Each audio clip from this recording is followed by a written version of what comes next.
Hey there, Digital Landlord. Thanks for visiting my channel. If you don't already know about me, my name is Randall and I run a blog called Digital Lifestyle.com. And more importantly, if you go there by subscribing to this channel, maybe giving me a like on this video, if I've earned it, that'll get you into our free group. At the time of making this video, this group is free.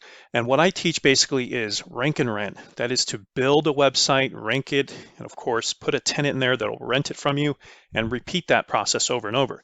However, let's give a little bit more in depth for those who might be new to the channel. What I really mean is to do some research. Find a city, say 75,000 to 350,000 people, and go ahead and pick a niche. And I don't mean some type of niche like this person here. Carpet duster is not going to work. You have to actually find a good niche like a landscaper or perhaps a roofer or something like this. And then you're going to put all the numbers together, practice some due diligence, little keyword research, add some SEO in, and boom, get developing to the website. After that, you'll find a tenant, what I call them, right? This is digital real estate, and you'll get them to pay you monthly fees for renting the website and getting the leads. So then the idea is that weekly, bi-weekly, or monthly, you'll be having cash flow coming in from those digital assets. And that, my friends, is rank and rent. Now, speaking about rank and rent, you're going to need something to have your business be professional, and that is a contract. These business owners are going to want something in writing that says what your obligations are and what theirs are. And that is what this free training is about. It's going to show you all the ins and outs of the things I've ran into and potential things that may happen in the future and how the contract covers all those things. Now, before we get into that, I am not an attorney. I am not a CPA. I have no legal advice here. Please use this for information purposes only. And I always recommend you get a legal counsel or a licensed person who can talk to you about legal advice in your state or jurisdiction. Thanks so much. Let's move on. All right, so first things first, why a contract at all? Other than, having it make you look so much more professional to the business owner that you'll be renting the website to, a contract is going to address so many things. It's almost like an operating agreement. It's going to talk about what your obligations are and what the others are. And if you're going to be like this beautiful little girl here asking for that rent, you want them to respect you and you want them to happily pay that bill every week, every month. And what's going to help them do that is to feel comfortable as to what you're doing, what you're actually doing. And so a contract does that, right? So it also gets rid of any type of disagreements, at least the big ones that can come up about, pricing, when I get charged. I'm speaking from the lead buyer's point of view. And then, of course, disputes about when I pay a lead or when I can actually dispute it, how long the contract is, and all this good stuff. All that good stuff can be addressed in a contract, right? So think about this. Think about it this way. So if you don't have a contract and you're just calling somebody up and saying, hey, I'm going to send you leads, you're just asking for it. At some point, there's going to be a disagreement, especially if you end up selling leads to multiple parties and they say, well, I thought it was exclusive leads and all this stuff. So you want to avoid jumping back on Zoom calls or getting on the phone and texting back and forth about these disagreements, right? So what needs to be in the contract? So the whole idea of this training here is to show you the elements that should be in your lead generation agreement. Boom, and here they are. The first thing is the general provisions. So the general provisions you can think of as just basically an area that talks about what you're actually offering. What is the actual offer here? What are you guys trading off here? So it's going to talk about the start date of the contract, when it ends, and what parties are involved. You, the lead supplier, and them, the lead buyer. Next is the niche. So think about this. There's all types of niches. In fact, in one of my training videos, I show you that there's well over 1,600 different types of niches, each one of those having sub-niches, and you have, about 1,000 to 2,000 cities above 50,000 in population. So there's a lot of opportunity there for your potential lead buyer to come to you and say one day, hey, you're selling leads of something I do to another party.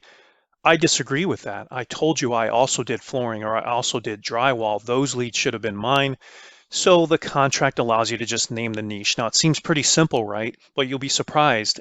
There's a lot of folks doing this business as it's growing and getting out there, and they literally just have a contract that says the start date, I'm going to send you leads, and 2 signatures. And that's not good enough. You need to name the niche. Not only are you going to name the niche, but you're going to name the service area. In other words, maybe a radius, how far outside of their city or town that they can actually accept leads for. After that, they need a service area or growth path that, perhaps they say to you, hey, I'm in Chandler, Arizona now, but in the next year, I plan to be in Tempe and Levine, and maybe Cave Creek, something like this. And that's going to help, again, reduce any type of disputes in the future about, hey, you're selling leads to my competitor. I wanted to lock in this area. And these are things that, you have to think about when you're talking about being taken seriously, and it'll put your lead buyer at ease and make you look so much more professional.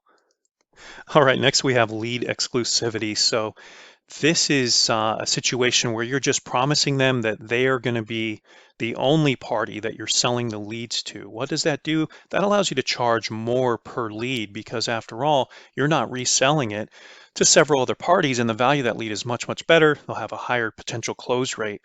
What this also should address is the fact that they cannot broker your leads. Imagine a situation where you're giving somebody leads. Let's say they're a kitchen remodeler, and all they're doing is turning around and reselling your leads to other contractors. How terrible would that be? You'd be missing out on potential profit, and you should have something in writing that says, hey, you know what? These are my leads. Don't resell them. And at the same time, these are only your leads, so you can feel good that I'm not turning around and selling them to every other contractor in town. The next thing you're going to need in your contract is what determines a qualified billable lead. When a lead comes in, if you're working with a pay-per-lead client, you need to determine and help them understand, well, when do you bill them and when do you not bill them? Is it, for example, a case where the call goes after a certain amount of seconds, like 120 seconds or something like this? Is it a situation where the caller calls in and they happen to be asking about their service, or maybe asking about a service that they don't do and therefore it's not a valid lead? So there has to be some language that talks about when you can bill them, what makes the lead qualified, and that's what that section's all about. Now let's assume you have that set up and one of your lead buyers decides to get a little sneaky, right? And they figure out, well, if I just let the call go 5, 6, 7, 8 seconds and then hang up on them, or maybe I get an idea that I can collect their information and turn around and call them on a separate line, or I've had it happen to where they literally told the customer, I'll call you on a separate line. This is my other business line. And therefore they're avoiding you billing them for a qualified lead. Yeah, you don't want that. So there has to be some lead propriety in that contract, and that language basically states that, hey, you cannot communicate with these leads until you book an appointment or something like this, right? And booking the appointment means that that's the telltale sign that I can bill you for it.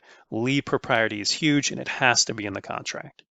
Now, a contract in this case is unilateral, meaning that you're writing the contract and you don't want to have too many edits, or if you can avoid any at all, that'd be great. But all is not in your favor. There are things that are in the lead buyer's favor. For example, they might have a right to dispute. And so in my contract, I have some language that basically says that they have a right to dispute a lead where a call came in. Maybe we didn't filter it and it was just a bill for a marketing, or it was a bill for somebody calling in to offer them some type of marketing like AdWords or Yelp. Believe me, they get these kind of calls, even if it's on your lines. Sometimes it's an employee, right? And so you want to address that in the contract. In fact, our language says, hey, you have a right to dispute things that we didn't catch. And we do want you to, anytime you get a call from a prospective competitor or someone who wants to build a relationship for AdWords or an employee, that you'll respectfully decline that call and just hang up on them. So that's what that's all about. And you have to have that in your contract. Otherwise, they may very well use your line as a business line and rack up a huge bill, right? The next thing I recommend you have in your contract is have it be flexible. And what I mean by flexible is you can have them choose to be billed pay per lead or flat fee. And within flat fee, will it be weekly, bi-weekly, or monthly? Or maybe it's a certain day of the month, like every Tuesday. My contract has that to where they can pick their billing options, but they have to make a decision, right? And you have to help them make that decision. So each customer is going to be a little different, and I recommend that you basically kind of iron out everything with respect to how long you intend on sending them the leads, or I should say how many leads you're going to be sending them, how much cash flow they're earning right now, and if they qualify. And that's going to help you determine, what type of billing system you're going to put them on. The next thing in your contract, which is a must-have, is fees. Do you have a late fee? How much is that late fee? And when do you have the right to charge a late fee? For example, is it same day if they don't make the payment that day, or is there some sort of grace period, right? I happen to have a $29 late fee. It's in writing, and they know that if they don't pay it by a certain date, 6 days later, they get the fee. In fact, if they're late 2 cycles, let's say they're on a weekly and it's 2 weeks, we automatically reserve the right to cancel their account. And we also have a restartup fee where they have to pay $200 to get their account back. All of this is to help them, sign up for automatic payments so they can avoid those things. You don't come into that situation. And that's all in writing as well. I have an automatic payment agreement where they sign it, they put their credit card information, and it comes in. Now, another thing you want to have is pricing. You want to reserve the right to change your prices. Let's imagine market fluctuations happen, your costs go up, or maybe there's a more margin there and you've done some work and added more links and invested into the website, spent some more money on some SEO. You need to recoup that investment, so you can come back, say, every 6 months, no different than auto insurance, and recast their fee. So if they were at $1,000 a month and you're getting more traffic, which equals more impressions, more clicks, more forms, all those leads going to them, great, you've now raised their price from $1,000 a month to $1,250 a month, and so on and so forth. I try to stay under a certain percentage margin. We'll talk about that in the pricing video. That's going to come later. But pricing, you want to be able to control that and change it. Especially as your portfolio grows, imagine you start to reach 10, 15, or even 20 cash flowing assets. Your overhead may have grown quite a bit, and you're going to have to spread that risk across all of your, payees, if you will. And so that's a big, big part of it. You want to have control over your pricing. Now, in the same respect, if you run your business efficiently and you find that maybe there was some slow months, either because it's seasonal, or maybe you just start, have a little bit of a learning curve. You're not that great at SEO. Maybe you overcharge them slightly. You also obviously will come out just like an insurance company and say, hey, I'm actually going to lower your rate from $300 a week to $250 a week. And I'm sure that your lead buyer will be appreciative. Next, you're going to have some information about just overall customer service. Now, this should go without saying. If they're, a business that cares about their brand and who they are, they're going to treat the customer right. But that's not always the case. Some of these blue collar niches kind of enjoy the fact that they can tell who they want to do business with and who they don't.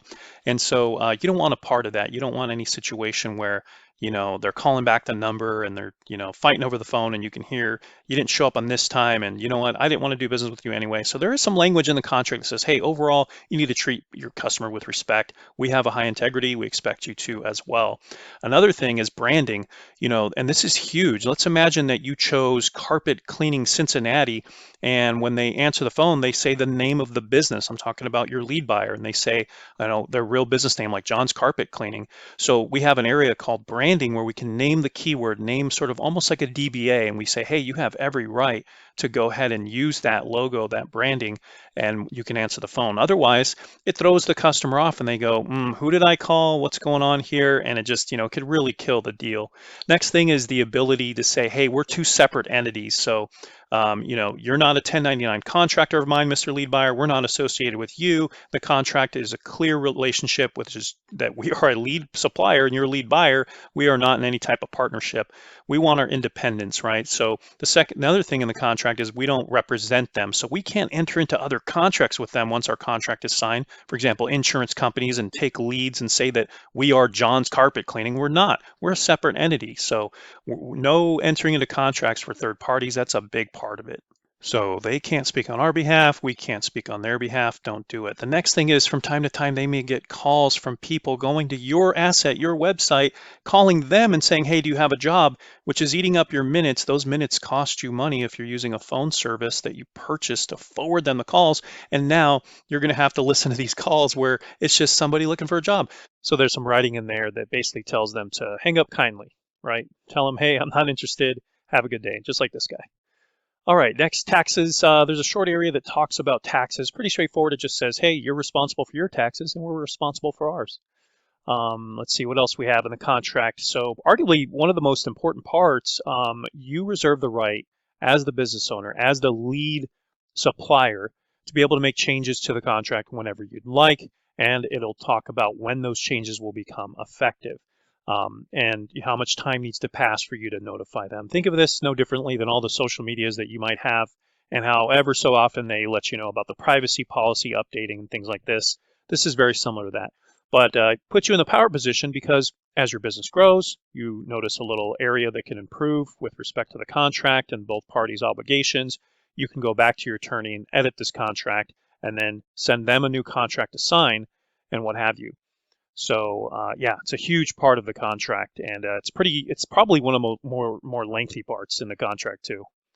Now, from the right of modification to confidentiality, it's very important that let's imagine you have a lead buyer and you have a certain price for that lead buyer, and it's a house painter, residential house painting. You want to prevent that house painter from going to other house painters and saying, well, this is what they're paying with me.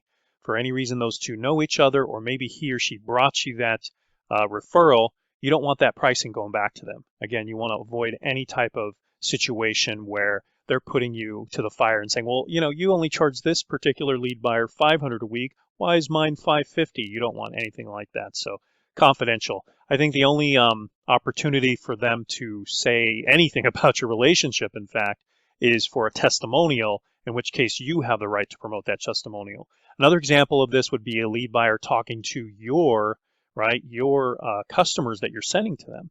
So let's imagine call comes in and then all of a sudden they say, oh yeah, that's my marketing company. That's our website, but then it's kind of not my website, but then I rent the. No, nothing like that. We don't want our lead buyer saying anything like that. We want it to appear as if, it's everything's smooth. It's his or her website, or they have some type of control over it. We don't even want that conversation coming up. So keep it confidential. And I do an onboarding call with the lead buyers, and I kind of reiterate with them, hey, don't talk about our relationship. Talk about your business and service, no differently than if this was your true website and you built it and it was your phone number. So just keep it confidential, and everything will be good. Now, another part in your contract should be indemnification. That's a very difficult word, indemnification. And I don't have no idea what that means, but I generally have an idea of how it affects the contract. That is that you don't want to get sued for something that happened to the customer or vice versa. You don't want to be held responsible as just the marketing company for something that happened between those two parties, the customer and your lead buyer. Mold removal that didn't get done, and all of a sudden they're suing your company. No. This is all separate. Whatever you do is what you do. Whatever I do is what I do. So I'm going to indemnify you. You're going to indemnify me. Case dismissed. So next up, we have creative control, and we like to be in control. In fact, let's take a step back. The whole reason we got into lead generation and rank and rent is in my opinion, my humble opinion, it's superior to the agency model. We don't want to have 25 clients be our bosses contacting us every so often. Why isn't my website ranking any longer? I need you to move this picture to this page. Why is the picture this color so large? Can you change the graphic? All of that goes away with lead generation and rank and rent, pay-per lead, pay-per-call. This is your asset, the company, the lead generations company. You are in control. And there's some language in my contract that says we remain in control with all of this. In fact, not only do we control our assets, but anything that they provide us with, we're able to use in marketing campaigns. Parts of their business model, maybe a sale that they're doing. If it's a carpet cleaning company and they say, we're giving 50% off this week, we reserve the right, if we locate that, to take that and put it into our assets, marketing campaigns, and all that good stuff. Now, one thing that we do give up to them is that, hey, when our contract ends, we have 30 days to remove all that stuff. But hey, during the contract, it's fair game. As long as we have this relationship, we're able to remain in control. And I think the big picture here is that you don't want your client contacting you every so often saying, go change this, add a page that says this, put this testimonial over here. No. And here's a big part of this too, conversion.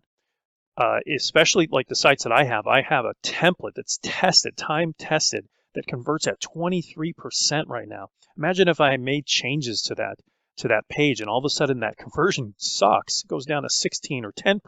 Well, that's just because that lead buyer wanted the picture at the top of the form to be moved or something. No, you're not going to do that. So yeah, remaining in control, that's in the contract. I recommend you have that in there as well. Next, we have disruption of service or lead flow. Think of this as a time where you underpromised and overdelivered, or overdelivered and underpromised, whatever that saying is. And this expectation of the lead buyer is, hey, you said you were going to get me 25 leads. I got 24. I'm not paying my bill, or I'm only going to pay a portion of it. You don't want to do that. You want to underpromise and overdeliver. And so in the contract, it basically outlines, and when I had the attorney write it up to where it says, hey, we make no warranties as to the amount you'll get. We'll try our best to get a certain amount, or the best quality of leads, all that good stuff, but really there's no guarantee. Obviously, we're going to do our best, but we don't have to put it in writing as to the exact amount. And part of that's just the nature of the business. I mean, you have competitors, you have slow seasons, you have busy seasons. In fact, I have a client who basically his slow season is from November to April. And so he's still paying me a flat fee every month, by the way, because I let him know, hey, it all averages out. I'm not going to bark at you when you're making much more money on the flat fee in the summertime. The same respect, you're not going to have to do the same for us. You're expected to do the same, excuse me, for us. Hey, don't call us and say, hey, phone's not ringing anymore. None of that. So you definitely want that in your contract as well. Because believe me, if you don't, they're going to take whatever's not in the contract, whatever you said over the phone, they're going to just for some reason think that that is solid. And hey, I got this many leads. Well, you owe me this, right? So yeah, you don't want to do that. Another thing this does on their end is it prevents them from just not answering the phones because they just don't want to, or they want to take a vacation. So there's a line that I have that basically tells them that, hey, you know what? Even if you don't answer the phone, we're still going to charge you for these leads. You can't just not answer, right? So yeah, we'll shut it down with respect to that. And you could always add a line if for any reason, although it's exclusive, you can make changes to the contract too. You can say, hey, if for any reason you don't answer, I have the right to, in that one case, to send it to some other lead buyer that will answer. So definitely a huge tip. You want to make sure they have somebody who answers the phone, whether that's like a call center or they have somebody designated. It's really difficult when somebody who's like a one-man machine, one-woman machine, and they're just answering the phone and while they're on the job. That is always tough. There's an area in the contract next that talks about assignment and liquidation. Now, I have a real estate background and still continue to purchase real estate. However, I took a line from the real estate world and added it to this contract because all contracts are assignable unless otherwise stated. Well, guess what? This one is not. You don't want somebody who's a little bit more savvy and in the industry, knows a little bit about rank and rent, to say, hey, wait a minute, what's stopping me from signing up with Randall's company, turning around and liquidating that contract to some other lead buyer who doesn't qualify for your service, who hasn't been in business for 2 years, doesn't have X amount of dollars for cash flow. No, you're not assigning this deal. Our end, though, we reserve the right to sell or liquidate this contract. So we actually have the upper hand when it comes to that because we can choose another company and liquidate our side of the contract as long as we know and trust that this other party will fulfill it. So in other words, I can sell my contract with them to another lead generation company. They could pick up and purchase the asset. Now, I actually have a line in here that says they have the first right of refusal. So just to do the right thing, and honestly, this makes much more sense, is I will approach my lead buyer and say, hey, I'm going to be selling this. I'm in the market to sell this asset. What would you like to offer me for it? Here's what it produces. We've been, together for 6 months or a year, 2, 3 years. Here's what we know it can do. What's your offer, right? And if for any reason, he says no to what I think it is, or we don't come to an agreement, I can then turn around and sell the asset. That's another great exit strategy in this business. Again, no different than real estate. You can rent these things, you can develop them and flip them. And last but not least, we have signatures. So we have the governing law, whatever part of the country you're in, not that kind of country, but our country here, or whatever country you're in, and add the county, add the signatures, everybody signs, and you're good to go. So now congratulations, you've leveled up, you're big time, you're a big deal now. If you're going to be taken seriously in this business, you're going to need a professional contract. Now, if you visit the website and you join my free group, you do get a kind of a shorter version of this contract. Let me show it to you here. And here it is here. It's got all those provisions and sections I was talking about. Now, this is the free version. It basically has everything you need to get started in this business. If you join our free group, get a copy of it. You can join at digitallandlordlifestyle.com. I want to thank you for seeing this video, joining me here. Give me a like, give me a subscribe. I've been posting up on a roll here. I've been posting once a week, so happy to do this for you guys. And keep the cash flow coming. Have yourself a great day. And by the way, if you're wondering how to join, just click join now here. It is on the website and you'll get all these free gifts, including a free version of the contract. Now, if you're thinking, hey, I want the full version, can I get that? Absolutely. Just send an email to my assistant. His email is somewhere on the site. And just say, hey, I'd like to get that full version of the contract. So you can have all of those provisions that we talked about. There's quite a bit of them. There's something like 29 in the contract. And here they are right here. Oops, there we go. There they are, all 29 of them. So thanks again for joining us on this free video training. If you'd like to see more, hit the subscribe button and, of course, the bell so you can get notified when I put out more videos. And I'm trying to do them weekly, so I'll try to fit to that promise. Have yourself a great day.